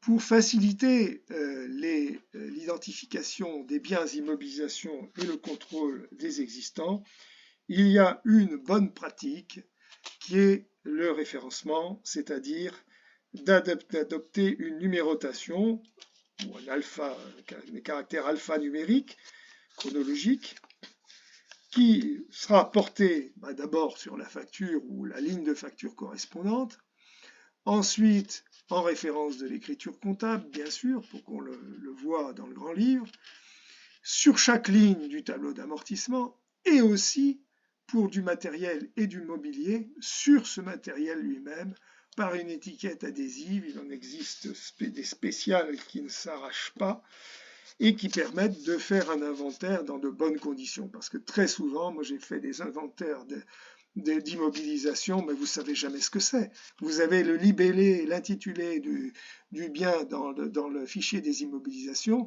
mais vous n'arrivez pas à mettre une image. Alors peut-être qu'aujourd'hui, on peut faire une photo et le mettre dans le fichier, ce serait une bonne idée d'ailleurs, une photo du bien et le mettre dans le fichier. Je ne sais pas si certains le font, je n'ai jamais vu faire, enfin, ce ne serait pas idiot, mais effectivement, la numérotation règle le problème. Quel outil utiliser pour gérer l'inventaire des biens immobilisés et calculer les dotations aux amortissements et préparer les tableaux de variation des immobilisations et amortissements des comptes annuels? Vous avez évidemment des logiciels de gestion d'immobilisation, il en existe de nombreux. C'est nettement plus simple qu'un logiciel comptable, donc on rencontre moins de très mauvais logiciels de gestion d'immobilisation que de très mauvais logiciels comptables.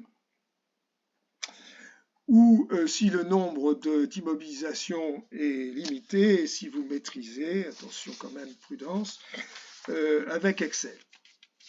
Alors si vous utilisez Excel, on voit des tas de bricolages plus ou moins réussis. Je vous conseille la présentation suivante qui est vraiment la moins piégeuse. Vous avez là un tableau qui est calqué sur les tableaux de variation d'immobilisation et des amortissements qui font partie de l'annexe et des imprimés fiscaux. C'est-à-dire que vous voyez ici 4 colonnes, solde de début pour les immobilisations et 4 colonnes pour les amortissements, avec solde de début, acquisition, cession et solde de fin, là c'est la date. La même chose pour les amortissements, solde de début, dotation, moins cession, égale valeur nette. Et puis 2 colonnes pour la valeur nette en début d'exercice et la valeur nette en fin d'exercice. Pas nécessaire, mais ça permet de voir ce qui reste à amortir. Dans ces colonnes, vous trouvez les numéros d'immobilisation. La première colonne, c'est ça. Éventuellement, le numéro de mouvement, ici, vous voyez, contenait la comptabilité sur ciel. Numéro de mouvement comptable qui a enregistré l'immobilisation. Le numéro de compte. Et alors, pour le numéro de compte, je vous suggère de faire une saisie contrôlée. Je ne peux pas vous le montrer parce que, curieusement, mon enregistrement vidéo ne le montre pas. Mais ici, quand je veux saisir une nouvelle immobilisation, j'ai une liste déroulante. Croyez-moi sur parole, j'ai une liste déroulante avec les comptes qui existent pour ne pas que je puisse saisir un chiffre, enfin un compte qui n'existe pas. Et pour cette liste déroulante, je l'ai fait figurer, il faut la faire figurer dans le même fichier. J'aurais bien vous la montrer. Voilà, je l'ai mise là-haut, là-haut, là-haut, là-haut, dans une partie qui ne fait pas partie du tableau. J'ai la liste de comptes que j'ai saisie manuellement et je me réfère donc, la liste déroulante se réfère à ces quatre comptes.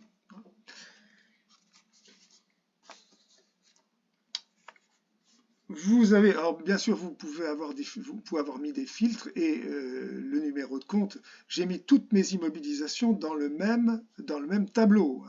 Donc je peux évidemment, là je pense que vous ne voyez rien non plus, mais je suis en train de sélectionner, je peux sélectionner un des comptes et de faire apparaître, je vais le faire, vous verrez que je n'ai que le 215 400 maintenant, voilà, j'ai plus que le 215 400 qui s'affiche, ouais, et je peux au contraire faire apparaître tout le monde. Alors j'ai un seul tableau, mais j'ai en fait autant de tableaux que de... quand je vais vouloir imprimer, bon, vaut mieux quand même avoir une impression papier en cas de problème, hein, ou une impression PDF aussi d'ailleurs. Quand je vais vouloir imprimer, ben, je vais imprimer pour chaque compte, j'imprimerai le tableau. Donc j'aurai autant d'impressions que de comptes. Ensuite, j'ai la date de mise en service et la date de sortie, parce qu'effectivement, il peut y avoir une sortie, bien sûr. Date de mise en service, attention, ce n'est pas la date de facture. On va voir que dans ce tableau, je n'ai amorti qu'en linéaire et c'est la date de mise en service qui compte. Donc, c'est la mise en service qui figure ici. La description, ici j'ai la marque aussi du matériel. On voit un peu quel type de professionnel c'était, manifestement c'était un menuisier. Et le fournisseur du matériel, bon, c'est pas obligatoire mais c'est pratique.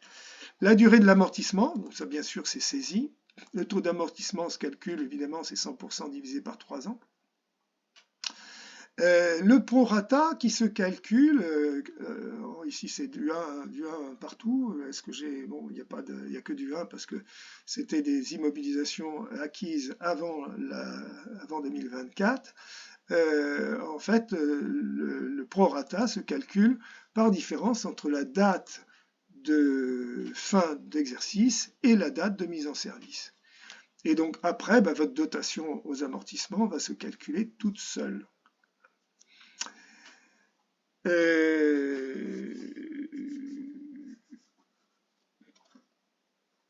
C'est la seule qui sont. Évidemment, quand vous aurez calculé la date de la dotation, le solde, le cumul des amortissements se calculera tout seul, bien entendu.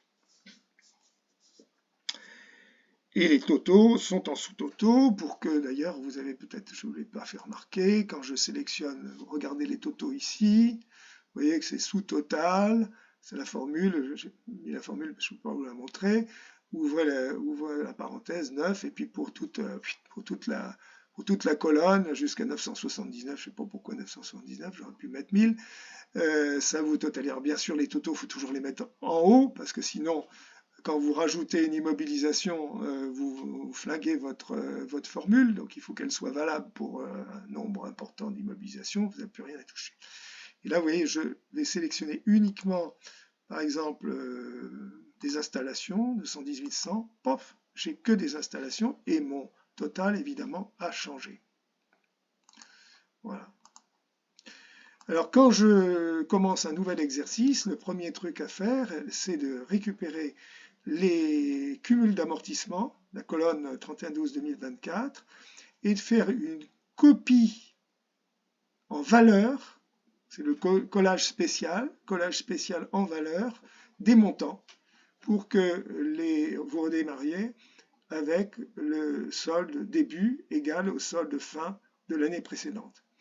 Toujours commencer par les amortissements, parce que ça va vous... bon, c'est préférable de ne pas commencer par les amortissements. Après, vous faites la même chose pour les immobilisations. Oui, il y a une incidence sur les amortissements des immobilisations, donc il ne faut pas commencer par les immobilisations, il faut commencer par les amortissements. Et ensuite, me direz-vous, eh bien, j'ai un deuxième onglet qui est totalement automatique, où j'ai fait un calcul par la formule SOMSI pour calculer SOMSI par rapport au numéro de compte. Il va me calculer, il va me reprendre les 4 colonnes, les 8 colonnes en cumul avec les sommes en fonction des numéros de compte que je lui mets là. Si j'enlève ça, c'est clair que je me suis privé, pouf, il n'y a plus rien. Je le remets, hop, voilà. Et là, j'ai fait des regroupements corporels et financiers pour remplir directement l'imprimé fiscal. Voilà, je peux remplir les imprimés fiscaux directement avec cet imprimé, j'ai rien à faire. Alors bien entendu, vous avez passé vos écritures d'amortissement à la fin des opérations. Il faut vérifier que vous avez bien, que les soldes de vos comptes correspondent bien à ça, hein, tout simplement. Le cumul des immobilisations, 215 400, je dois avoir 47 797. En amortissement de 28 15 40, je dois avoir 45 286. Les dotations au compte 68, je dois avoir 2115 euros. Voilà, c'est le B.A.B.A.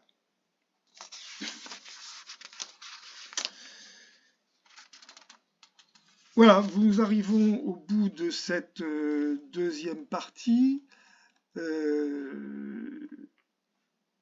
cette troisième partie, pardon. Je vous donne donc rendez-vous pour la quatrième partie qui sera consacrée au stock au sens large. Ce sera nettement moins long que cette partie consacrée aux immobilisations.